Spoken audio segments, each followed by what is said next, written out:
Hello दोस्तों, कैसे हो आप सभी। आई होप आप सभी बहुत अच्छे हो गए।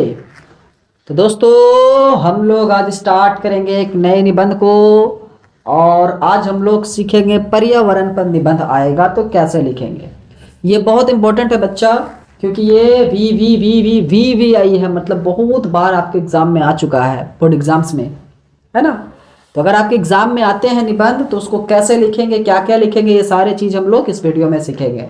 ठीक है, तो चलिए ज़्यादा लंबे बहस को नहीं करेंगे, फालतू की बातों को नहीं करेंगे और हम लोग बढ़ेंगे अपने निबंध की तरफ। निबंध क्या है? पर्यावरण पर निबंध लिखना है। ठीक है, जिस पर निबंध लिखना उसको इस इज्जत से पहले मतलब बड़ा बोल्ड अक्षर में लिख देंगे, बीच में एकदम सेंटर में, है ना। उसके बाद जो दिया हुआ रहेगा पॉइंट, तो पॉइंट टू पॉइंट लिखेंगे। अगर पॉइंट नहीं दिया हुआ तो आप अपने से पॉइंट बना करके लिखेंगे, तो उससे आपको मार्क्स जो है अच्छे से दे करके जाएगा आपके जो चेक करेंगे कॉपी वो। ठीक है, ताकि उसे समझ में आगे कि हाँ कहाँ पे क्या चीज़ बताया गया है। ठीक है, पॉइंट में लिखने से आपको जो आपके जो चेक करेंगे कॉपी, ठीक है, एग्जामिनर, वो थोड़ा अट्रैक्ट होंगे और अच्छे से चेक करके जाएंगे और आपको मार्क्स दे करके जाएंगे।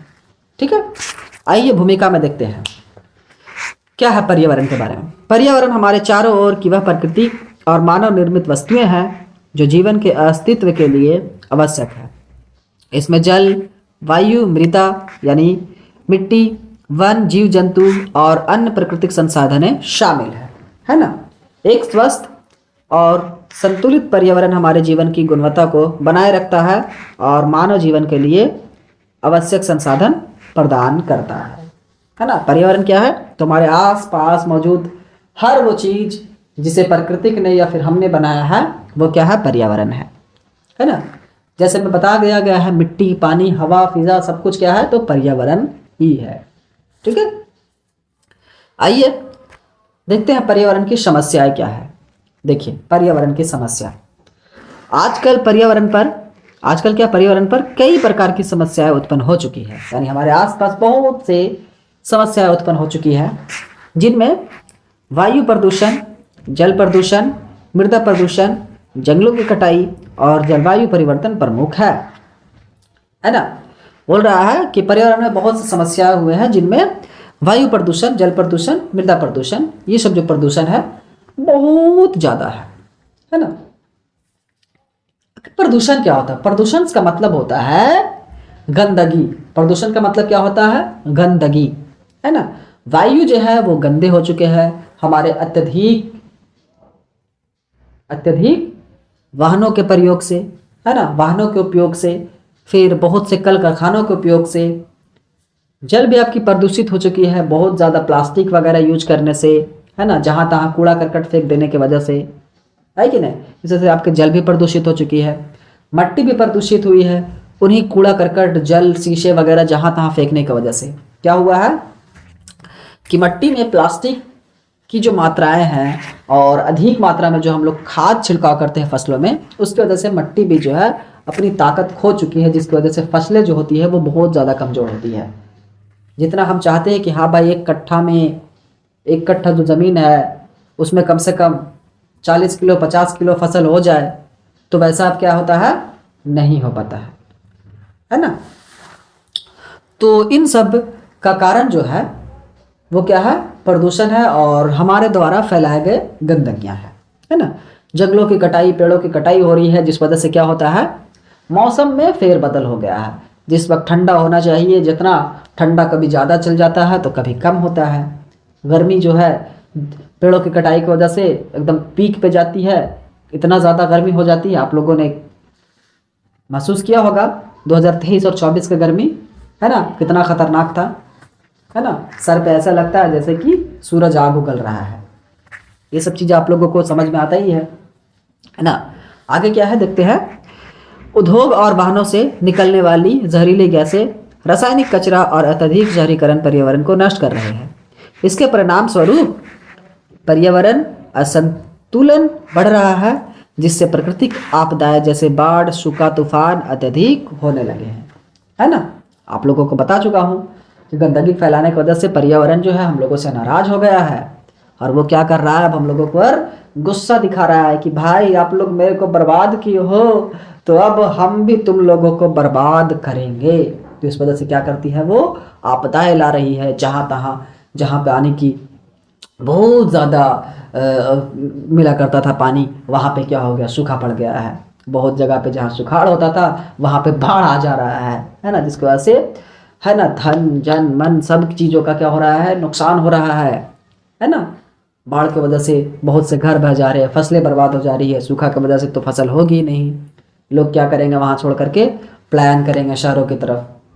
अब भाई शहर भी मतलब कितना आदमी को रखेगा, शहर में जाओगे तो खाओगे पियोगे क्या, खाने पीने के लिए तो गांव से ही मंगाना होगा ना, फसलों की उपज जो होगी वो कहाँ होगी, गांव में होगी।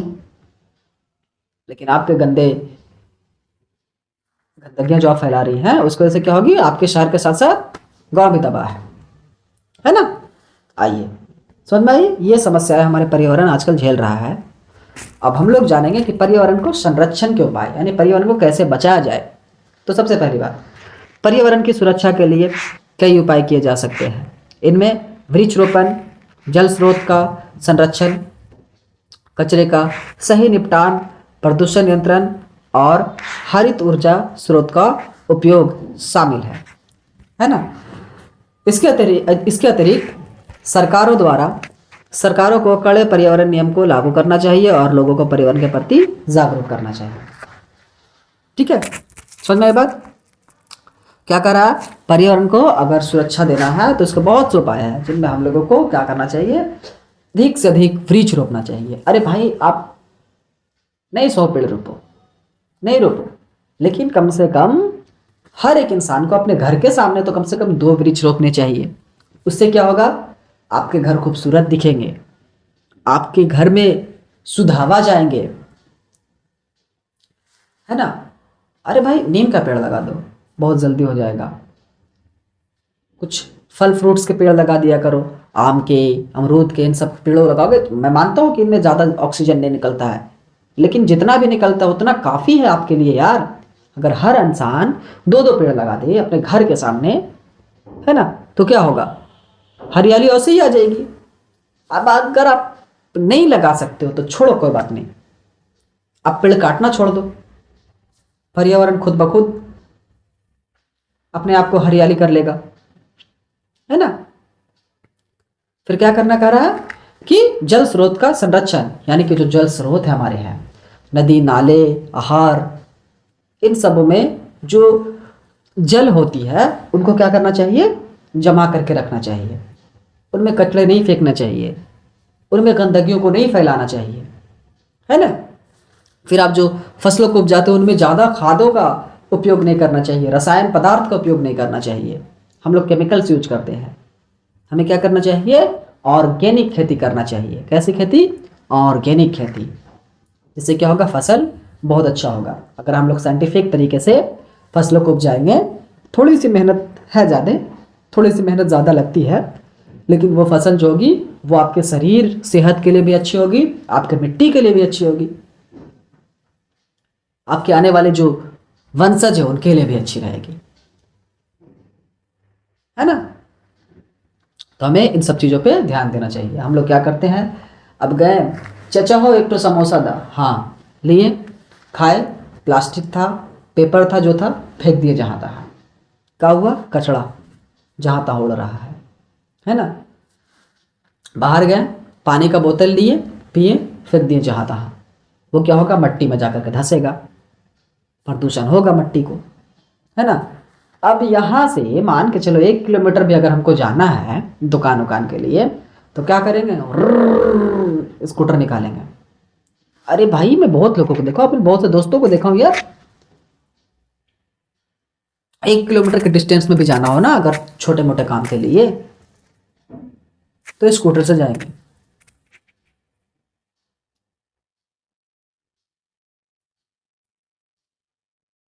अब इसमें सरकार क्या करेगा बताओ, तो गलती तो आपकी है ना।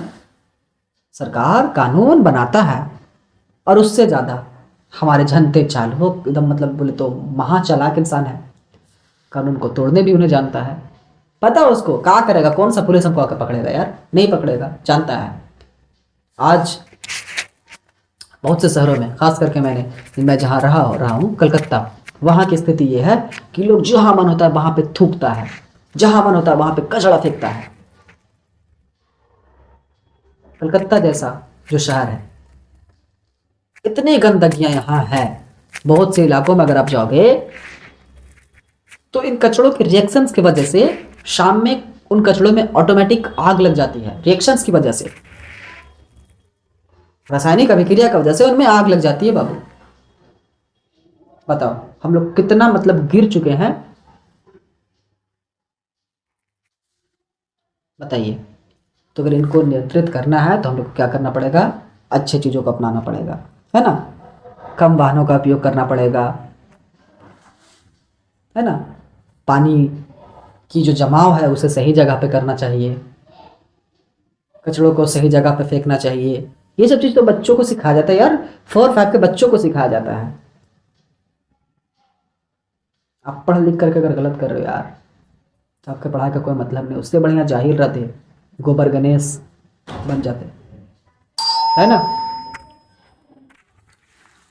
आइए हम लोग देखते हैं निष्कर्ष को कि इस चैप्टर, इस निबंध को सीखने के बाद हम लोग क्या क्या मैसेज लेते हैं इस निबंध से।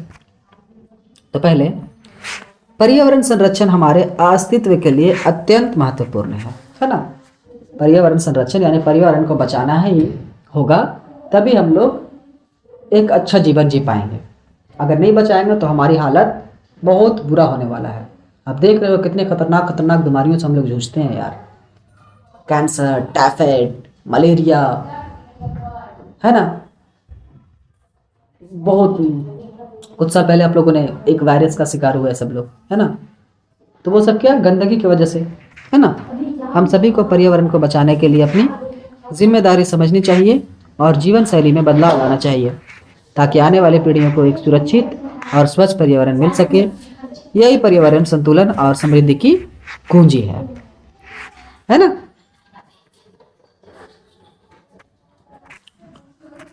समझ में आई बात। हम लोगों ने पर्यावरण पे निबंध सीख लिया है, कैसे लिखना है और क्या लिखना है ना। आप लोगों को टॉपिक्स के बारे में थोड़े बहुत भी अगर जानकारी है तो आप लोग उस पर अच्छे से निबंध लिख सकते हैं, ठीक है। हमने जो ऐसा इस्तेमाल किया है ना इन बिंदुओं को, तो इससे क्या होगा, आप अच्छे से समझा पा रहे हो कि ये समस्या है, इसकी समाधान ये है, हम लोगों को ऐसे ऐसे काम करना है। तो एग्जामिनर जो है वो बड़े अच्छे से नमस्ते करके जाएगा, ठीक है। चलिए आज की वीडियो यहीं पे समाप्त करेंगे बाबू। थैंक यू सो मच, जय हिंद।